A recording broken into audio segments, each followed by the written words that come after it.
दोस्तों एक और बहुत ही दुखद और दर्दनाक न्यूज़ एक्चुअली अभी आया है, जो कि ये है कि एना सेबेस्टियन नाम की एक लेडी हैं जिन्होंने chartered accountancy course CA course किया था।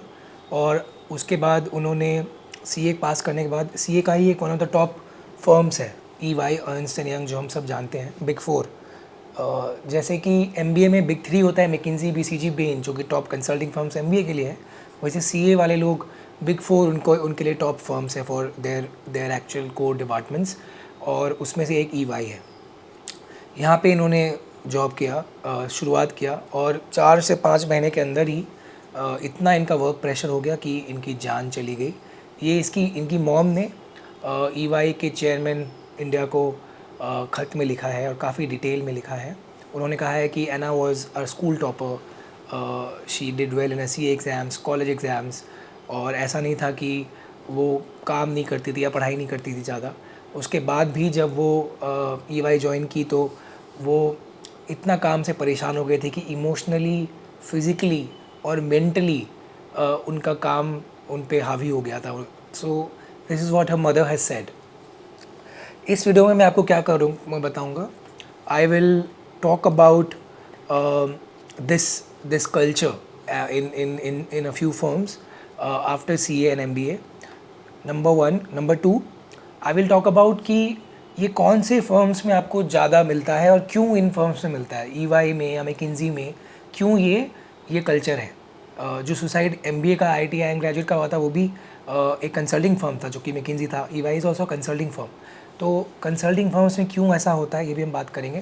थर्डली, आप क्या कर सकते हो अगर आपको इतना काम का प्रेशर नहीं चाहिए तो, ठीक है, और कब आपको ये प्रेशर लेना चाहिए, ये मैं आपको इस वीडियो में बताऊंगा। ये इस वीडियो का उद्देश्य है, ताकि आप सही डिसीजन ले सको।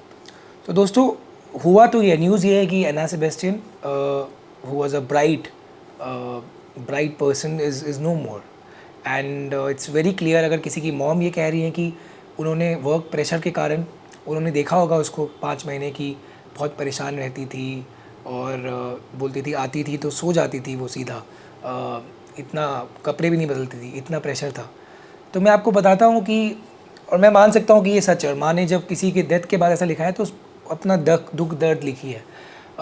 कई लोग मेरे ख्याल से इस प्रेशर के वजह से इस दुनिया में नहीं होंगे, लेकिन उनके रिलेटिव्स ये लाते नहीं होंगे सोशल मीडिया में, उस वजह से लोगों को पता नहीं पड़ता होगा। तो सबसे पहले ये जानते हैं कि क्या ये नॉर्मल है, ये जो वर्क कल्चर का बात कर रही है एना सेबेस्टियन की मॉम, क्या ये नॉर्मल है। दोस्तों, ये एक्चुअली नॉर्मल है दो तरह के ऑर्गेनाइजेशंस में, जो मैंने देखा है। एक, स्टार्टअप्स। अगर आप स्टार्टअप में काम करते हो तो आपका काम करने का कोई टाइम नहीं है। अगर आप बोलोगे कि मेरा टाइम हो गया है, या 8 बज गए रात के 9 बज गए या 10 बज गए, मैं गुड़गांव में हूँ, मुझे दिल्ली जाना है, no one will give a damn. No one will give a damn. आपको हो सकता है आपका मैनेजर बोले कि भाई गुड़गांव में फ्लैट ले लो या होटल लेके रुक जाओ, काम करना है, और बाकी लोग भी काम करेंगे तो आपको काम करना पड़ेगा पीयर प्रेशर में। अगर आप में बहुत है क्षमता और आप बोल पाओ कि नहीं, दिस इज़ माई बाउंड्री, तो आप जा सकते हो। लेकिन स्टार्टअप में तो इतना फायरिंग होता है कि आपका जॉब उतना सिक्योर भी हो सही नहीं है। इनफैक्ट स्टार्टअप में ज़्यादा लोग काम भी इसलिए कर देते हैं अपनी ज़रूरत से ज़्यादा, अपने क्षमता से ज़्यादा, because they see that a lot of people keep getting fired day in and day out. Startup से फायरिंग होती रहती है, आप न्यूज़ देख लो, आज से नहीं 6-7 साल से हो रही है, 10 साल से हो रही है, मैं तो देख रहा हूँ। तो आपको अगर जॉब रखना है तो आप क्या करोगे, आपको खुद ही बोल नहीं पाओगे ना मैनेजर को कि यार मेरा कुछ इंपॉर्टेंट काम है, रात के 9 बज गए हैं, मैं तो सुबह 9 बजे आया था, 12 घंटे हो गए। आपको लगेगा कि बाकी लोग काम करें, मैं बोल दूँगा तो अगला मुझे फायर कर दे। तो स्टार्टअप्स में ये कल्चर होता है। सेकेंडली, आपने देखा ही होगा मैकिन्जी, ईवाई, ये कंसल्टिंग कंपनीज़ में होता है बहुत। क्यों होता है? एमबीए में तो मैकिन्जी, बीसीजी में बहुत काम करना पड़ता है। सीए के लिए उनका बिग फोर, उनका बिग थ्री, बिग फोर है, जो कि ईवाई, डेलॉयट, केपीएमजी, पीडब्ल्यूसी है। और इन चार में मैं आपको बता दूं, मेरे नॉलेज और रिसर्च के बाद ये पता लगा है कि EY is the organisation among the big four for CA जहाँ सबसे ज़्यादा ख़राब वर्क कल्चर, सबसे ज़्यादा काम कराते हैं ईवाई में। ठीक है, डेलॉयट को लोग मानते हैं अच्छा, डेलॉयट काम करना चाहते हैं, बट ईवाई में सबसे ज़्यादा लोग कहते हैं कि काम तो करना पड़ता है। और ईवाई में भी सबसे ज़्यादा काम जिस डिपार्टमेंट में करना पड़ता है, उसी डिपार्टमेंट में ये मैडम थी, एना सेबेस्टियन। वो डिपार्टमेंट का नाम है auditing and assurance. Auditing and assurance का क्या काम होता है, सिंपल बताता हूँ। मेरा भी अभी ये फर्म जो है आई एम गाय, इसका ऑडिट हो रहा है। तो ऑडिट जब होता है तो आप किसी सीए को देते हो जो आपका, ये मैं छोटे वे में बता रहा हूँ, जो आपका एक एक ट्रांजैक्शन, आपका जो बिजनेस ट्रांजैक्शन हुआ है वो ऑडिट करेगा, और ताकि वो कुछ गलत आपने नहीं दिखाया, ताकि आपका टैक्स जो सही बनता है आप दो, जितना आपका इनकम टैक्स बनता है आप दो, ठीक है। और जो भी तरह की चीज़ें होती हैं आप वो करो कंप्लाई। तो ये ऑडिटिंग का काम होता है। तो ये काम क्लाइंट डिपेंडेंट होता है ना। क्लाइंट्स अपना ये काम किसको देते हैं, ईवाई को देते हैं। मैं तो खुद बहुत छोटे सीए को दिया हूँ। जो क्लाइंट्स अपना काम ईवाई को दे रहे होंगे, उनका वो खुद बड़े बिजनेस होंगे, उनके कितने बड़े ट्रांजैक्शंस होंगे, तो वो क्या बोलेंगे कि भैया हमारा डेट आ रहा है, हमारा काम जल्दी करके ये ईवाई के पार्टनर्स को बोलेंगे काम कराओ। अब कितना ही बिजनेस हो, कितना ही बड़ा बिजनेस हो, ऑडिटिंग एंड एश्योरेंस में आप जब काम करने जाते हो ट्रैवल बहुत होता है, because you have to go to also these sites, these locations. अगर फैक्ट्री है तो फैक्ट्री जाना पड़ता है आपको, ट्रैवल के बाद आपको होटल्स में रहना पड़ता है, ठीक है। हर बार आपका लोकेशन भी फैंसी नहीं होता। जैसे अगर आप मैकिन्सी में जाओगे तो ट्रैवल आपका अब्रॉड होगा, दिल्ली बॉम्बे होगा, क्योंकि जनरली मैकिन्सी इतना ज़्यादा कीमती है कि फ्लिपकार्ट अमेजोन जैसे कंपनियां उनको अफोर्ड कर सकते हैं। लेकिन ईवाई में, एश्योरेंस में ज़रूरी नहीं कि सब फैंसी कंपनीज ही हो। तो travel is not necessarily always in big cities, ठीक है। चलिए सेकंड, इसमें काम क्लाइंट डिपेंडेंट है। एक तो क्लाइंट आपको काम करवाएगा, क्योंकि क्लाइंट आपको पैसा दे रहा है, तो क्लाइंट ईवाई को पैसा दे रहा है। ईवाई का जो पार्टनर है वो, उसको क्लाइंट, उसका काम ही है, ईवाई का पार्टनर का काम सेल्स होता है कि मैं ज़्यादा से ज़्यादा रेवेन्यू लाऊं ईवाई के लिए, क्योंकि बहुत सारे पार्टनर्स का प्रॉफिट पे सैलरी डिसाइडेड होता है, जितना प्रॉफिट शेयरिंग होता है वो लाएंगे। अब वो मैनेजर को बोलेंगे कि भैया ये हमारा अब एक्स्ट्रा काम आ गया, ये काम है, इतने टाइम तक करना है तो करना है, मुझे सैटरडे संडे नहीं चलेगा। मैनेजर क्या बोलेगा, मैनेजर अपने एम्प्लॉयज़ को बोलेगा जो कि चार्टर्ड अकाउंटेंट्स है, फ्रेश, या फिर 5 साल से कम वर्क एक्स के लोग। 5 साल के बाद जनरली लोग मैनेजर बन जाते हैं, तो 5 साल से कम वर्क एक्स वाले लोग। उसके बाद जो नया है उसे तो और ही नीचे वाला काम लेना पड़ता है। ये रूल होता है यार उन कंपनीज़ का। तो इसमें ऑडिटिंग एंड एश्योरेंस में क्या होता है कि the work is first of all very client dependent. CA का चारों वर्क, कंसल्टिंग है तो क्लाइंट डिपेंडेंट हुआ, पर ऑडिटिंग एंड एश्योरेंस कुछ ज़्यादा ही क्लाइंट डिपेंडेंट होता है, क्योंकि उनका पूरा ट्रांजैक्शन आप हैंडल करते हो ना। उन्होंने जो कर रखा है अपने बिजनेस ट्रांजैक्शन, उनका ऑडिट होगा, जो आपने देखा ही नहीं है। अगर आप टैक्स कंसल्टिंग में जाते हो तो यार बहुत बार आप कंसल्टिंग करते हो टैक्स के बारे में कंपनीज़ को, तो you still in a way give advice to people, but auditing में you do give advice, but it's very much client dependent. आपका काम, क्वालिटी, क्वांटिटी बहुत ज़्यादा क्लाइंट पे डिपेंडेंट हो जाता है, ठीक है। सेकेंडली, मतलब और एक और चीज़ जो ये है कि इसमें कुछ मंथ्स बहुत हेक्टिक होते हैं। तो जनवरी, फरवरी, मार्च बहुत हेक्टिक होता है। उसके बाद आपका जो क्वार्टर एंडिंग होता है वो बहुत ज़्यादा हेक्टिक होता है।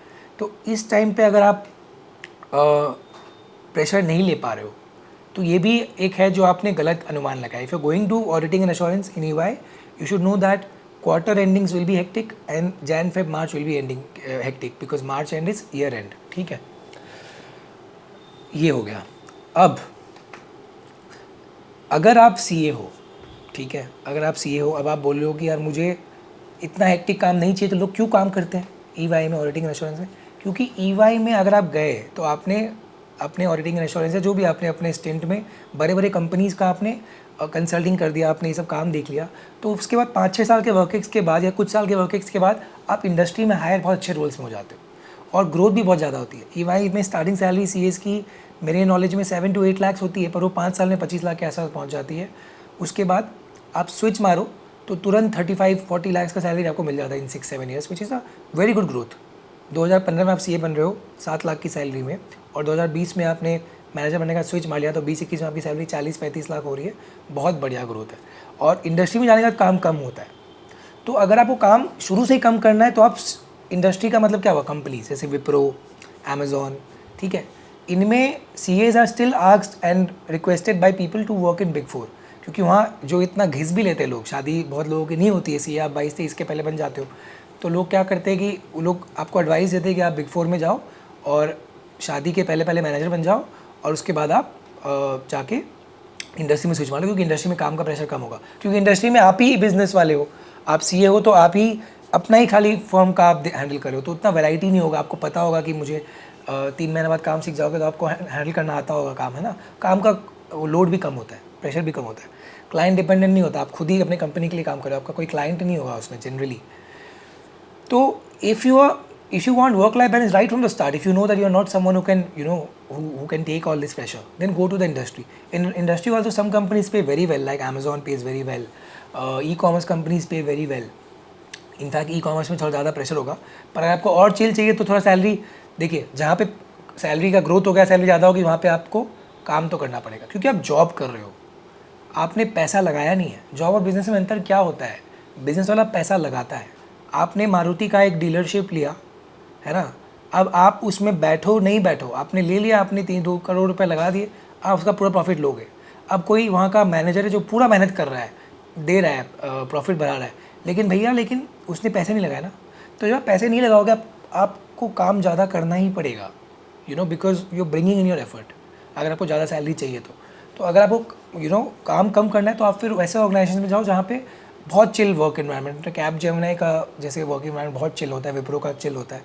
यहाँ पे बहुत कम लोग बोल सकते हैं या रेयरली बोल सकते हैं कि यार इतना सब हाई वर्क प्रेशर हो गया कि मुझे तो अब मतलब मैंने सुसाइड कर लिया. यहाँ जाओ, फिर यहाँ सैलरी कम होगी. अब हमको क्या है, सब कुछ चाहिए कि भैया मैं सीए बना, मेरे 15 लाख की सैलरी, मेरी 16 लाख की सैलरी, मेरी 28 लाख की सैलरी. तो वो कुछ कंपनीज में होगा, आईटीसी में होगा और अमेज़ॉन में होगा या बिग 4 में जाके आपका बाद में होगा ग्रो करके. तो ये है. एमबीए में भी जैसे कंसल्टिंग में सेम फंड है जो बिग 4 का फंड है. If you go to McKinsey BCG Bain, वहाँ तो सैलरी भी स्टार्टिंग भी ज़्यादा होती है, 30-32 लाख होती है. और लोग इसे, मैंने बताया कई बार, काम करना चाहते हैं कि 4-5 साल में आपकी सैलरी भी 70-80 लाख के ऊपर हो जाती है. फिर आप स्विच करो तो आप chief of staff, chief strategy officer role ले लेते हो. तो ये है, do you want this kind of a growth, be okay with the work culture. अब आप बोलोगे मैं ऐसा क्यों बोलूँ, क्योंकि ये हो रहा है कल्चर. बी ओके मतलब एटलीस्ट बी अवेयर कि ये होता है, ताकि आप उसी बेंड ऑफ माइंड के साथ जाओगे. बहुत लोग क्या करते हैं ना, एक और गलती क्या है ना, कि मुझे लगता है पेरेंट्स की तरफ से भी गलती होती है. पेरेंट्स क्या बोलते हैं कि बेटा बस सीए बन जाओ, बहुत मेहनत करो, एग्ज़ाम निकालो, बनने के बाद तो आराम ही आराम है. भाई कोई आराम नहीं है. सीए बनने से ज़्यादा मेहनत आपको यार ईवाई के अंदर करना पड़ता है, क्योंकि ईवाई के अंदर आपको 12 घंटे काम करना पड़ता है. मैंने बहुत कम लोग देखे जो सीए के लिए 12 घंटा पढ़ ही रहे. बहुत मुश्किल होता है, पढ़ ही नहीं सकते हो आप. काम पढ़ने के बनिस्बत काम थोड़ा और लाइकेबल होता है, लेकिन करना तो पड़ता है, वो भी काम है, 12 घंटा करना पड़ता है. तो ऐसा तो नहीं कि लाइफ ईजी हो गई, आराम ही आराम है, नहीं है. पेरेंट्स बोलते हैं ताकि आपका लाइफ सेट हो जाए. बिल्कुल सीए बनोगे, थोड़ा लाइफ सेट होगा कि आपके अंदर क्वेश्चन आ गया, आपको 8-9 लाख की नौकरी तो मिल ही जाएगी.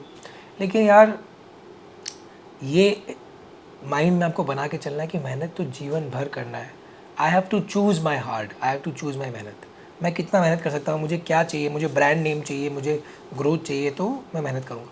मुझे आराम चाहिए, मुझे कम सैलरी हो चलेगा, ग्रोथ हो चलेगा, तो मैं पहले ही इंडस्ट्री में जाऊँगा, आईटी कंपनीज में जाऊँगा. एमबीए के लिए भी यही बात है. अब मैंने कई इतने लोग देखा है आईएम से एमबीए करने के बाद, स्पेशली आईटी कंपनीज में प्रोडक्टिव काम 3 घंटा करते हैं. मैंने एक कंपनी में 1 साल में प्रोडक्टिव काम एवरेज 3 से 4 घंटा अपना किया था. एक बताऊंगा नहीं, एक किया है पर वीक. और वहीं मैं भी जब एक स्टार्टअप में था, नेस्टे में, मैं बोल देता हूँ, मैं वहाँ इतना काम करता था और I was treated very badly. काम तो लोग करते हैं, but you treated badly when you give up, right. When you give up, when you treated badly. Startups, a lot of startups treat badly. आपका मैनेजर पे भी डिपेंडेंट होता है. मैं तो बोलता हूँ ये कंपनीज़ को जनरलाइज नहीं कर रहा हूँ, मैनेजर्स की बात कर रहा हूँ. I hope managers take some cue from this. अगर आपका कोई सबॉर्डिनेट है जो अपनी जान ले रहा है, आपने भी नहीं सोचा होगा ये, क्योंकि आप खुद अपने बिजनेस के लिए काम नहीं करें, मैनेजर भी एम्प्लॉई है. बट आई होप दैट अगर कोई फ्यूचर मैनेजर, आप एमबीए प्रोस्पेक्टिव ग्रेजुएट्स हो और एमबीए ग्रेजुएट्स हो, तो आप आगे जाके मैनेजर बनो, तो आप इस चीज़ का ख्याल रखो. ऑफ कोर्स काम कराओ लोगों से, लेकिन इतना मत कराओ कि वो अपना ऐसा कुछ ले ले, जान ले ले. All the best, stay safe and take care.